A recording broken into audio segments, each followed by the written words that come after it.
зафиксировать, что это преступление.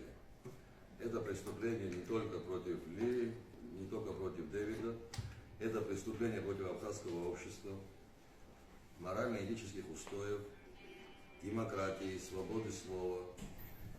Это преступление было направлено против всего, что я перечислил. Власть в этой ситуации должна продемонстрировать неподдельную заинтересованность в том, что она заинтересована в раскрытии этого преступления. Пока что я для себя эту неподдельную заинтересованность еще не зафиксировал. Я ее не увидел. Я не увидел активности вчера, я не увидел активности сегодня. Это очень тревожный сигнал, на мой взгляд, это очень нехорошо и будет иметь нехорошие последствия. Теперь, здесь много было сказано о том, что агония власти и так далее. Мне кажется, что при условии, что подозрения наши верные, это показатель того, что инструментарий заканчивается. В продвижении вот этих антинародных инициатив. Дай Бог, чтобы я ошибался.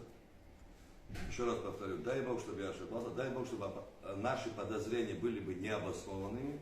Но мне кажется, что вот этот вот, мы видим, что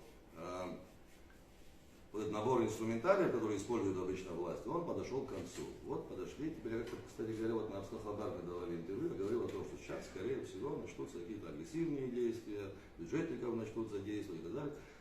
Вот мне кажется, что это указывает именно на это. Еще раз повторюсь, только оперативное раскрытие данного преступления может отвести подозрения от действующей власти. Если этого сделано не будет, власть своими действиями дает обществу право на аналогичные действия. И это очень нехорошо и для власти, и для общества, но завершу тем, что общеизвестной истиной за все происходящее в стране ответственность несет власть. В первую очередь и в полном объеме.